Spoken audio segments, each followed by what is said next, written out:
So then I went into the more the exercise physiology route. Came out here to Austin, Texas, where I currently am now to attend the University of Texas for grad school. And then I dropped out after, man, I think after like 3 or 4 weeks, unfortunately. And then went full time in, basically for lack of a better term, to say personal training in a private facility, private gym. And then have slowly created what is now with my fiance, what is called the Durable Athlete, which is, our brand, rooted in the 4 pillars of movement, breath, nutrition, and sleep, and really just striving to educate and empower individuals, everyday athletes and professional athletes, and how important those lifestyle habits and those pillars can be in optimizing someone's health and their ultimate, mental, physical, spiritual life. So yeah, I think that was maybe just like a good, very basic kind of introduction.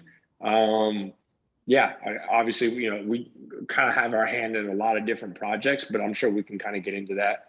Jose, I know you'll probably kind of like, I guess, navigate the conversation. Yeah. Yeah. No, so that's also kind of what I want to mention was, I myself, I have a lot of interest, right? And then seeing you in the field, I mean, it's like you wear a lot of caps. So one of the things I wanted to bring up was how do you manage your time, right? How do you, because you still kind of live those 4 pillars that you mentioned. You said movement, breath, sleep, nutrition, right? So how do we still find time to take care of ourselves, right? That's something you've like preached to me as well throughout our time together. So can you kind of attest to that? Because I know I was just talking to Dr. Phil. He's our faculty advisor here. He's getting ready to go off to a conference this week for the APTA. And, the first thing we talked about on the call was, man, this is a grind, right? So how do you kind of still live the 4 pillars, take care of yourself, and then do the business side so well that we're still taking care of all our clientele, all our patients, right? Yeah, that's a lot. And that's a lot right there. So. No, yeah, that's a great question. To be honest, I wish there was like a perfect answer. I wish there was like a very easy blueprint in terms of like plan A to plan Z. But realistically, like it's just a constant like balance. It's a constant flux. Like things are always going to be variable, right? Like your flight could get delayed. You end up meeting a colleague and, talking with that colleague for hours. Your client needs you at certain times of the week on a random note, like something goes wrong, or even just, and that's just business, right? Like, we're not even talking about like family and all the other things that can kind of come above. Like, for example, my dog, what if my dog gets sick? Does that throw everything else off? Who's going to take care of him? Like, there's so many variables that are happening in life, I feel like, and it's just important, I guess, to just constantly be, I guess, like evaluating how you are feeling and like constantly checking in with like your lifestyle habits. For example, like I think for a long time, I was somebody that did not take care of me, like outside of work. Like my professional life was great. I feel like I was always very dedicated and true to the process. But to be honest, like I was lacking with sleep in terms of just not giving myself that quality sleep, not understanding, or maybe not necessarily not understanding, but like not respecting the fact that going to bed at the same time and at a decent time can have a huge impact, on your health and like how you just feel the next day, just energy and mood. So I think maybe an actionable step is just like one, like create a very sustainable like lifestyle routine that you can come up with and you could adhere to. Does everybody, if you're going to bed at midnight, does it make sense that you can, I just say go to bed at 9 p.m. Like it might not be the case, right? Like you guys might be, or you might be in school, you might have to stay up for something. So it's very tough to just say like, hey, you still got to give yourself that space to go to bed at a decent time. But, I just think it's tough. I don't know, man. I wish I had an answer, I guess, to say, hey, this is how you can go through and maneuver life and business and relationships and everything else. But realistically, like it's a constant check-in. It is something that you just have to constantly be checking in with. And hopefully you have the lifestyle habits and you value some type of things that are going to have a positive impact on your health. For example, like for me personally, I love just waking up each morning feeling like rest, recovered, and just like ready to take on the day. Don't get me wrong. I have some days where I'm not feeling 100%, maybe because I ate too late or I went to bed really late or was thinking about too many things at a later time. And the negative effects that it has throughout the day in terms of how I show up for the people in my circle, like they feel that. And I feel that, and I hate having that feeling. I hate feeling as if like I'm doing a disservice for anybody who's relying on me. So yeah, hopefully, maybe that was more went on a rant there. Hopefully, I didn't go too off No, guard. that's perfect. I mean, that kind of encapsulates everything, you know, that we're probably experiencing. And I brought that up solely because as like student physical therapists, a bunch of us are getting ready to go on our clinicals. So kind of like that patient education part where we're talking to our patients about like these low hanging fruit kind of come in, and it's super important. So I just kind of wanted to get your perspective on that. But jumping back to the beginning where you said you kind of dropped out of school, dove headfirst into the personal training at like a commercial facility. What was the steps to you, or you know, what drove you to make that decision to kind of just branch out, establish yourself, market that brand, and kind of, you know, leading into what we're doing now?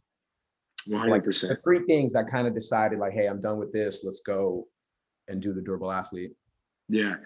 I think for me personally, I've always had a pretty solid amount of clarity in like what my goals are and what I want to accomplish, and understanding that at times in life where like my day to day, my snapshot of that day, that at that point in my life, like wasn't the end all be all. Like I knew that there was more that I wanted to accomplish.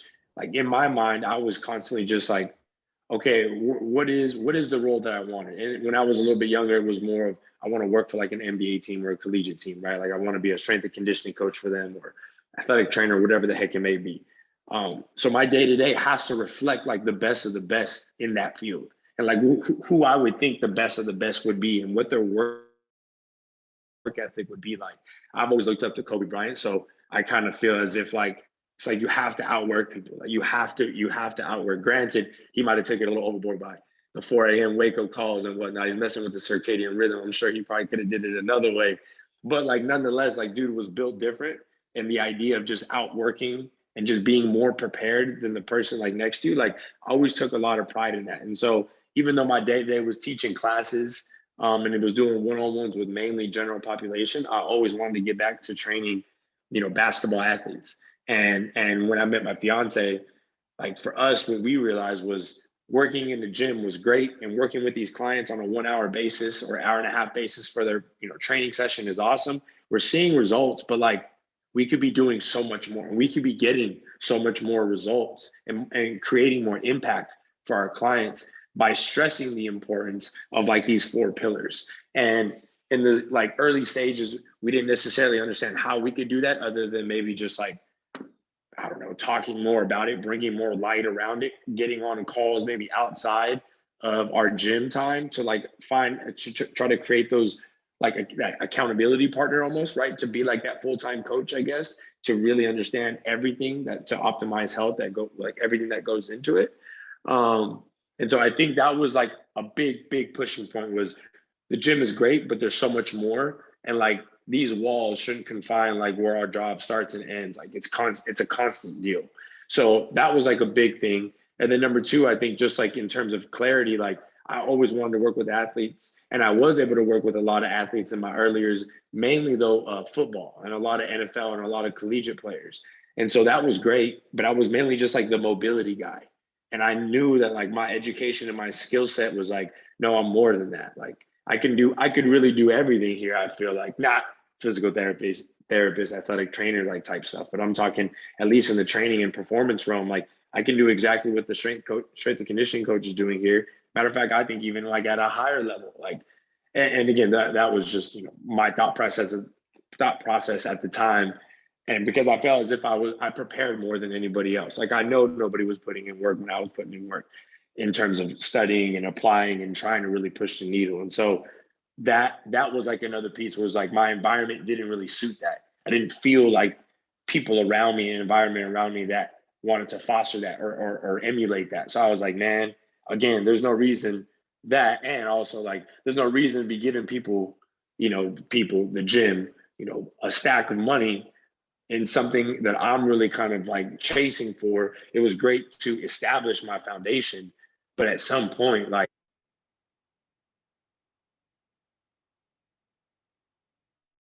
walls, and you're just gonna have to break them and jump at some point. And so that's that. I think that was like the three things, I guess, Jose, to try to give like a clear like why we decided to kind of make that jump. Yeah, no, that was heavy. I mean, I love that last point about the environment. And then I definitely, that point where you mentioned like these walls don't confine our work and what we do in here. It doesn't end outside of that. So that was great. That definitely hit home. Also, and I'm kind of jumping around here because I know I see my classmate in here, and we had a conversation with one of our professors the other day. You know, we have this patient case and we're like, all right, we're going to refer them to so-and-so. But then my classmate asked a genuine question, is like, who is this so-and-so? Like, when I graduate school, how do I meet this person? You know, where do I know to send my patients? And that's kind of something that I've seen from you, is like, you have a network of, you know, clinicians, coaches, athletic trainers, chiropractors, whatever it may be, that you kind of, that your clients trust because you trust them. So my question is, how did this network come about? Like, how do we as young clinicians, young coaches, how do we start to build this network fresh out of school? Yeah. Or what does that look like? You know? Yeah, no, that's a great question, bro. Honestly, coming out of college, I never really thought, like, I thought networking was like overrated. I thought as if like, oh no, they just tell you that, right? Like the people you know are more important than like what you know type deal, right? There's like a saying around that. And so I I didn't respect it at first. Luckily, the way that life happened for me, I was pushed into it because every single weekend for like I shit y'all not, like for the first like 6 months that I was at this gym. The gym is called On It Gym, which is out here in South Austin. Um, I had seminars, educational seminars that were going on every single weekend. So like Saturday, Sunday, 8 to 6, 8, 9 to 8. Some of them like really late, like all day type stuff. Everything from in-house like education that On It like physical education like system had in-house, and then they would also have things like FRS, so FRA, FRC, Kin Stretch, and then who else would come by? Like the creator of Animal Flow, Mike Fitch, would come by a lot and host a lot of seminars here. There was something with Dr. Mark Chang, like a prehab rehab course, and then he did like a combat course. Man, I there was so many, everything from foam rolling to cupping to just everything. Like everything came through On It, and On It back then, probably like in 2015, was like a big hub. Like it was like a big kind of like company that just hit the scene because of Joe Rogan and those affiliations. And so everybody wanted to come in and like teach their stuff there. So Exos was coming in. A lot of people were coming in and just sharing their education. And the people who were setting that up at the time just had stuff going like every single weekend. And it was like wild. That was a main reason why I dropped out of grad school, was because I was like, man, the things that I'm learning on the weekend honestly are helping me create more impact right away, as opposed to and no offense to school whatsoever, just in my perspective, like the classes I took that first semester at UT, I was like, man, like I feel like I'm going like this way to get up. And in hindsight, I'm who knows, maybe I could have stuck it out and done that, but I was just learning so much at that time, and I was getting my hands dirty. And during those years I was able to meet, or during those months, and then eventually those 5-6 years that I was there, like people were just coming by and I was able to meet them. We would be at trade shows for NSCA, ACSM, ACE, all these different organizations, and On It would always have a booth. And I would be the person that would kind of be, facilitating anything within the physical side and the movement side and the education on that. I was also part of their in-house education team. So I was able to kind of, see from afar, how do you create a curriculum? Like, how do you create a system? And then like, how do you get people to understand that in a weekend setting, right? And like, how do you make it digestible and applicable right away and like non-dogmatic? Like, those are like key things that I had early on in my years. And to be honest, I think your work separates you too, man. Like what you do in the dark hours, like don't get me wrong, like going to seminars is great, reading a book is great, but at the end of the day, like if you don't take anything from it and you don't understand how to apply that then we're just kind of doing stuff. We're just going through the motions. Like we got to be able to really be able to, you know, come up with some stuff or come up with the techniques, come up with the method, come up with the system, whatever you want to call it, that's going to create change. And that's what I was doing at that time. So luckily physical therapists were coming and finding me saying, hey, like we need people to send to when they, you know, when we get done, you know, during their, you know, return to play process, or, you know, hey, general pop person, they're, I don't know, however many weeks on the ACL or a hip replacement, can you work with so-and-so? And so that was kind of like how I was able to further my connections within the community, as well as over time, seeing how they kind of handle their business. When I send them certain clients, are they getting, you know, are they able to find a positive, you know, result for the clients that I'm sending them? And then from there, it's kind of just kind of figuring out who's the people that you want to rock with, and who do you trust? Who do you feel like is going to make a positive impact, regardless of their, you know, personality or where they are in Austin. Like, luckily for me, I'm able to work with some of the best, like elite level athletes, and I need elite level people to take care of them. Like, I can't just let a homie take care of somebody because he's my homie. Like, you got to be able to know what you're doing. You got to be able to make some positive change here because my name's on the line. So I don't know. That's kind of, I think, how it all came full circle with like how to meet people, the importance of meeting people, and yeah, all that. Yeah, no, I'm kind of jealous. I mean, it sounds like you were like at the hub of like some real growth in the fitness community. Yeah, that's intense. So then, guys, also feel free, please, if you have any questions, just hop in. I mean, like I mentioned, I work with Cristian, so I don't kind of just want to hog the conversation because I can always pick his brain. So please just hop in if anything comes to mind. I'm still kind of just processing all that you said. So basically, just to reiterate, I mean, kind of just get out there, kind of get out in the community that you want to serve, I guess. Yeah, 100%. Right. There's a variety of ways to do that, but yeah, I think just starting it is important. Going out in Austin, there's so many fitness events that are going on, and not even so much just fitness, like, you know, everything, yoga, meditation. Like, there's so much things within the health and wellness, you know, service area, I guess, out here Yeah. that people can take advantage of for free on the weekend. But also just, you know, just finding people who like makes sense, like whatever it is, you know, whatever that end goal and that end result is for you.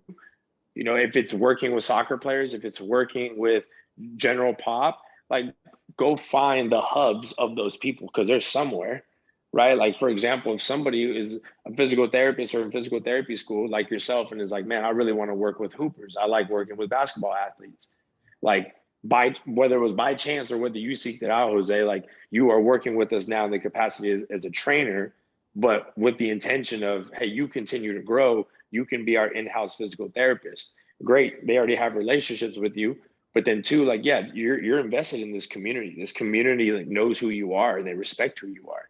So you're just putting yourself in those positions, meeting the right people, you know, handling your business on a daily basis, That's already and happening. that, yeah, So it exactly, kind of exactly. happens for you. It's the evolving process of just maybe growing up into the field. But that kind of leads me right because I was just kind of thinking back everything you said about on it.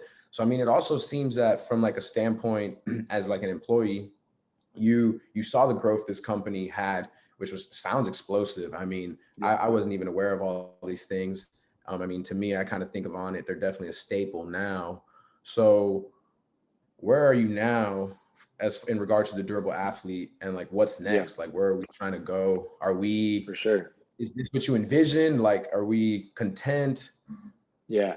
You know what No, I'm saying? I think, yeah, that's a really good question. To be honest, I don't necessarily know where we're going. I have an idea, but we have so many great people in our corner, and the cornerstone, the foundation of people that we have that are like really pushing this company and like really pushing the vision, like, you know, myself included in that group, like we just work extremely hard, man. We're so invested in what we're doing, and it's not like a money grab. It's never been a money grab. But luckily, myself and my business partner, you know him, Jose, Zach, who started this our basketball training program that is now like taking off. And Durable Athlete is basically a co-owner of that company called Texas Pro Academy, where we handle all of our basketball training from like youth all the way to NBA. We have too many people and too many resources rooting for us and seeing the positive impact and change that we're making. And again, like, it's never been about money, but the fact that we've always been trustworthy of, if we continue to put out good quality work and have a quality product and have quality people around and continue to just work hard and do well, like the money will come, the partnerships will come, and all of the eyes will eventually come. And, you know, obviously into year 4 now, and it's at a spot now where, you know, I never thought we would actually get a gym. I thought we would always just kind of rent out space, but now we have individuals that are, you know, willing to buy us a gym and be, you know, business partners with us, like long-term business partners with us. And like, I can't necessarily maybe talk so much about it like right here, right now yet, but like, yeah, there's things that we never even thought about that are evolving as a product of everybody working hard and sacrificing for the greater good and providing a very clear-cut service at a high level. So yeah, I don't know if that answered maybe everything of the question, but yeah, I guess we're yeah, durable athlete, because I know it's a lot, but durable athlete was what myself and Natalie started. It's obviously everything health and wellness. And then Texas Pro Academy, TPA, is more strictly the performance training program that we have, again, for basketball athletes young all the way to the highest level. And we've always just rented out space in high schools and different private facilities here in Austin, Texas. We started with about 70 kids the first year, and now we're upwards of 350. So like the reach is like growing. So who knows, you know, what the heck will happen next. Definitely. And that kind of. I have a question. Oh yeah, Oh, please sorry. hop in, go ahead. I have a question. So, well, first of all, thank you for joining us. You know, thank you for taking your time. My question is how, so you said basically that you started like affiliated with a gym and you got some, like experience there, and then as a personal trainer, and then little by little, right, you made your own business. Am I correct? Yes. Mm-hmm.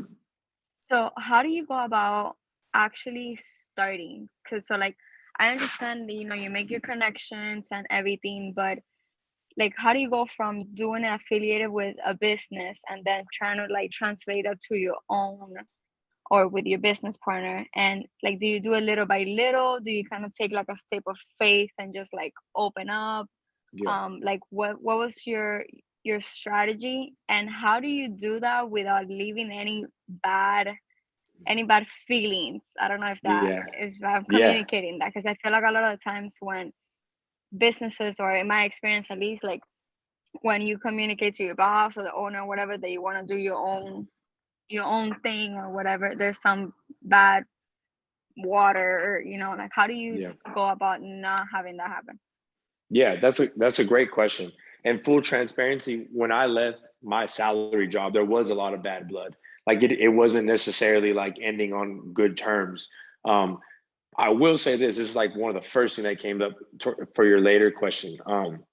Anybody who isn't willing to support your growth individually, right? Especially if you've been supportive of the growth of a certain team or business, like if they're not supportive of that, then you're not in a growth environment, right? So in my opinion only, not to say this is right for everyone, but in my opinion, that doesn't seem like a good environment to begin with. Then I will say I've had experiences like that, especially the one where I left the gym, but I've also had experiences growing up where I had mentors, who eventually started paying me during my like internships, that understood that like, hey, after several months, I kind of want to go over here now and watch this guy. Even though he might think, hey, he's not as impactful or as good as me. Like, why are you leaving here? It's like, yeah, that makes sense. Like, you got to go see other things. You have to see, everything or a variety of environments so that you can continue to learn and grow. It's part of it. Whether it's good or bad experience or whatever, it's irrelevant. Like, it's just more experience is going to give us the ability to make better choices down the road. So I would say that. But for your very first question, like, was it just a sudden jump or was it a gradual deal? To be honest, I think that either one of them works. I have plenty of people, specifically actually somebody that I know who has worked with Exos here in Austin, across the street from On It actually, and was a physical therapist with them for at least 7 years in the company. And then just recently, probably about a month ago, went out on their own. And now they're doing their own deal, kind of like a mobile practice. I don't think the individual has like their own brick and mortar. So I know it was like a little offsetting for the company, for Exos, but to be honest, like, again, like that individual told me as well, like, that it wasn't an environment of growth to begin with. And that was one of the reasons why they wanted to get out. So it wasn't surprising when that was the response of somebody wanting to leave and do their own thing. She had slowly started seeing clients on the side. Like I'm talking maybe like 2 or 3, very minimally, but had to be very, sorry about that, but had to be extremely like, under the cover about it, right? Couldn't talk about it, couldn't promote it, really couldn't even scale the business. So it was like, to a certain extent, it almost kind of limited her being in both for a long time. And I would say the same thing for a personal trainer. Usually, like when I left, luckily, I don't know how, there was like so many different trainers that were all on an NDA and not an NDA, on a a non-compete in a geographical location. I was the only one for some reason that never signed one. And so for me personally, it was a little bit different. But even other trainers that had left right after me, like they did not pursue them, and because a lot of them started doing their own private thing right away on the side. And so from that perspective, like usually in court, none of that stuff will usually end up, kind of sticking anyway. So honestly, I think it could kind of be like either way is going to work, right? Like you could see some people on the side, or you could make an immediate jump. Mine was an immediate jump. Like I told my clients a week after I left, or sorry, the week of that I left, that I was going to be doing it. And so I had 2 clients when I left, whereas before my book of business was upwards of like 6 people. So there was like a drop off immediately, but I knew that, that was going to be the case because I knew for a very long time that that day would come. So I just stuck it out. I just trusted in myself. I just doubled down. I had a very clear vision of I want to work with basketball athletes. So the like 2 months prior to that, I was already messaging. I literally sent probably 60 DMs to basketball training organizations, AAU teams, anything that had to do with basketball, even if it was like a men's league. I sent a message about, do you guys need a strength and conditioning coach? Are you guys interested in this? I got 5 responses and I had 3 meetings. And from those 3 meetings, I met my one business partner today. So, for me, again, immediate, but I also kind of was doing some groundwork. It wasn't just like, I think I'm going to leave. I think I'm going to leave. Okay, I'm going to leave. Okay, what now? Like for me personally, I don't do well like that. I like to be very organized and planned. And so for me, there was some legwork there. But I think maybe the answer is getting clarity on where you want to jump to. Like, what does that end goal look like? And who are the people that you're going to be servicing? And where do those people hang out? Is there already a hub somewhere? Like for me, there was already a hub of basketball players doing skill training somewhere. Why don't I just kind of come over here, show what I can do, double down on the relationship with whoever kind of holds the key to that community, and then figure out and see if we can make it happen. Hopefully, did that kind of answer both those questions? Yes, totally. Yeah. Thank you. Okay, cool. Of course. I think there was like another question too, right, Jose? I popped up super briefly. I had a question, but there's a few here in the chat. Okay. I guess we got some shy guys, so I'll read them off. Last one, most recent one being, any recommendations on how to go about building a training/injury prevention curriculum that is both digestible and expandable? Yeah, I would say number one, you got to walk it first, right? So you have to put yourself through it. I think it helps to be slightly broken. I've luckily have 2 torn meniscus, 1 in each knee. I have not had surgery. I've also tore my MCL, like a grade 2 sprain when I was in high school, my senior year. So like my knees have always been kind of a troubling deal for me. Luckily, knock on wood, my knees and my body feels better than ever. But in order to get to the place of creating a program, like to put your feet on the ground and be like, this is what I stand for, it's got to be battle tested. So like you got to go through it so that you can understand the perspective of the type of changes and adaptations you want to elicit, right? And then 2, you got to put it through some type of population, like whether it's some people you train for free, or you pick up a class somewhere and you can kind of teach your own type of curriculum.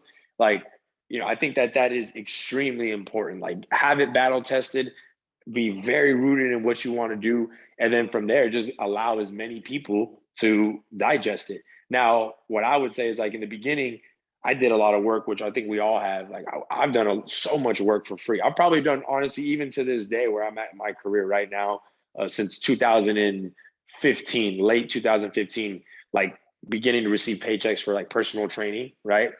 So for 7 years, I want to say at least for like about 11 years, I worked for free, like didn't expect $1. And it was just all experience. Now, granted, my younger years, who knows how much I was learning, but I was still willing to put in the work and be there. And so I feel like you got to get your reps. Like even just for young coaches within our program, like you got to get your reps. You got to find your voice. You got to know how to deliver it, because the information is important.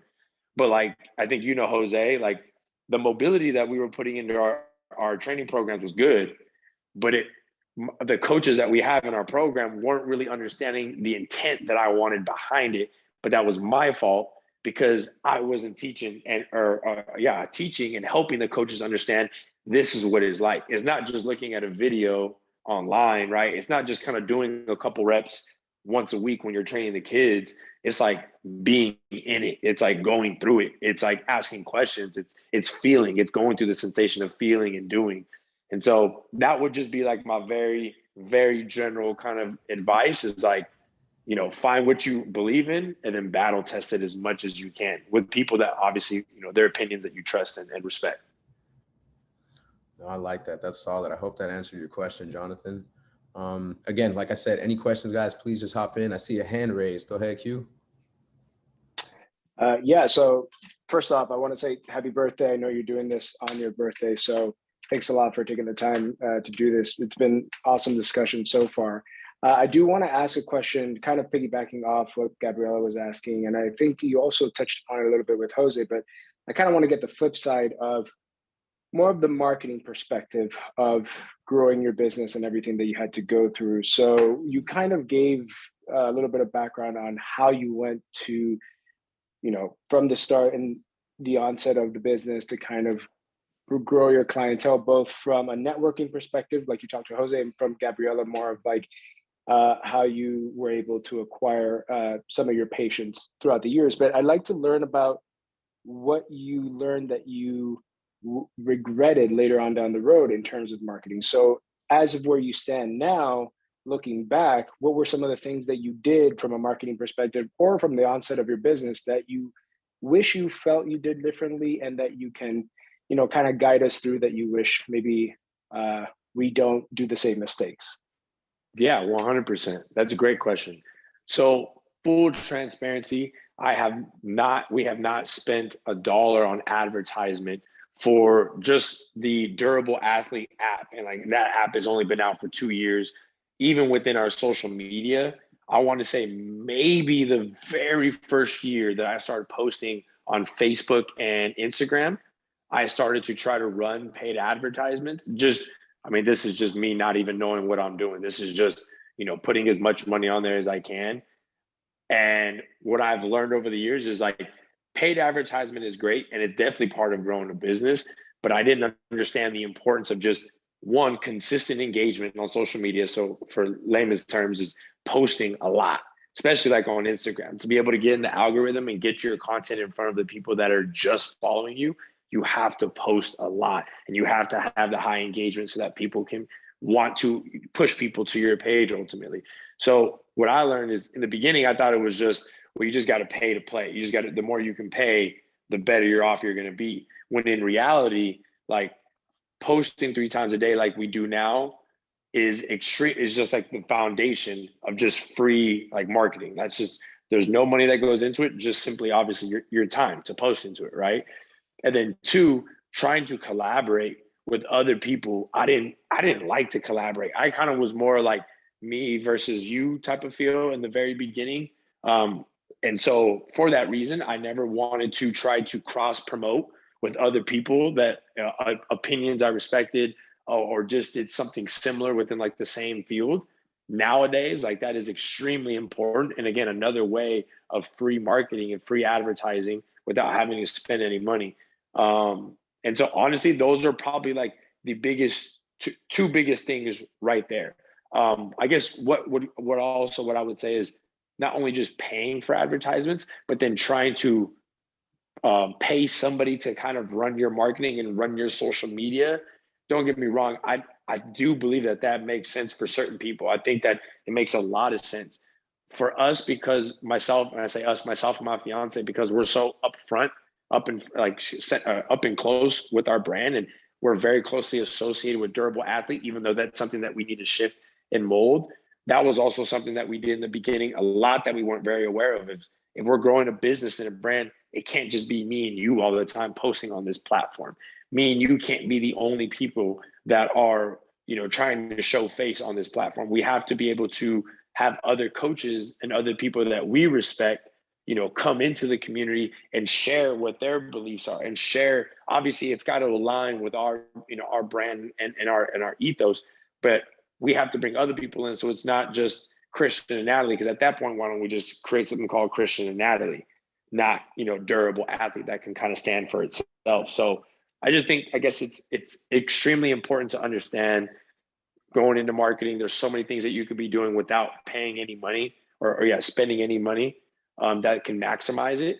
And then also too, understanding, I guess, what's your end goal? Is it trying to be you, do you want to be the face of your business and your brand? Or do you want to kind of drive it from afar one day? And so therefore it needs to be kind of bigger than your name and your face. Did that kind of give a little bit of perspective there? Yeah, 100%. And just for full disclosure, that was my background for a long time. I was marketing manager for a couple of companies, and my biggest thing was running paid advertisements for those companies that I worked with. So I knew a lot about them. But at the end of the day, the highest retention rate that they got for the customers that they actually went through the whole process with was word of mouth, and those who consistently saw a lot of engagement. The paid advertising got some, but not to the same level of final retention rate that the ones that you were mentioning got. So yeah, it's absolutely true. Thank you. And thank you very much for the birthday. I appreciate that. Oh, of course. Yeah, man. No, thank you for talking with us during this time. We appreciate it. Of course. Thank you, Q. Appreciate it. I have a question. So when starting Durable Athlete, what was your biggest learning curve? Yeah, that's a great question. There's a lot of them.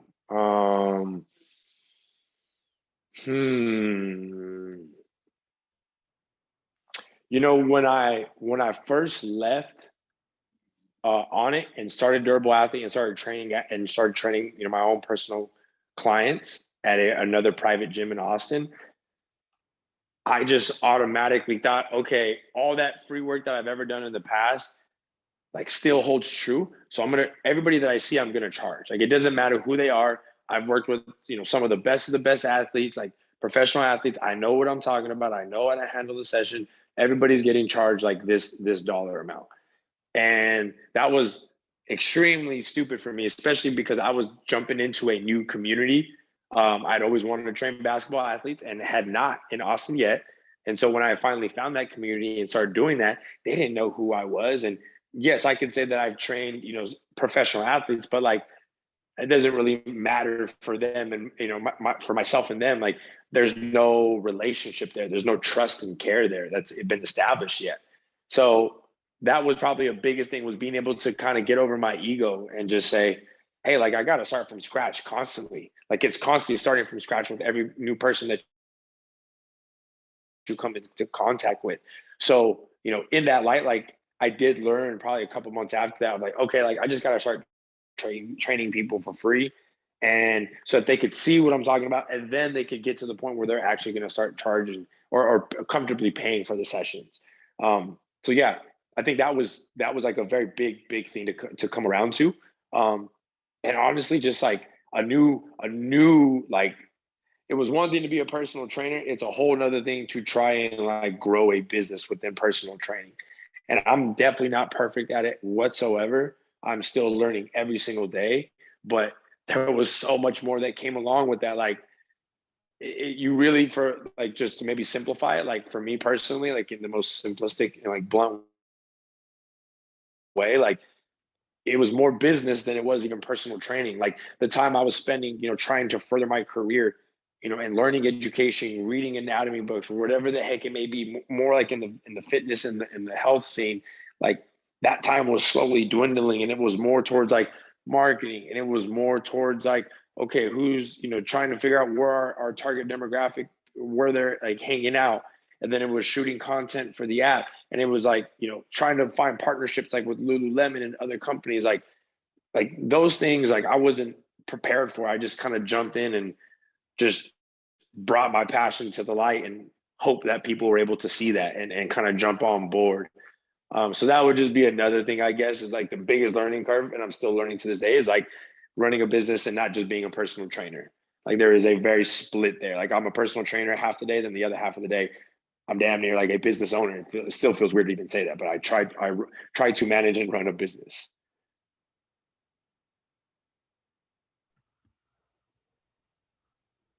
Yeah, that was a lot right there. So see, I kind of want to ask a question that kind of ties it all together for us as students, because you mentioned you want to work with these basketball clients, right? That basketball population. A lot of us here probably, you know, whatever sport, whatever hobbies we're interested in, we have that niche population we want to serve. But I know you work with kids. You mentioned Gen Pop in the past, athletes of all type. I mean, even musicians lately.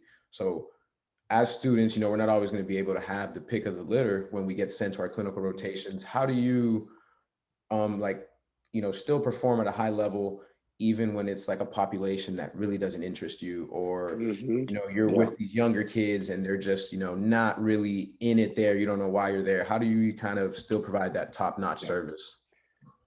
Man, is you know, you could probably use other words for it, but it's faith and it's mental fortitude and having a very clear vision on where your end goal is.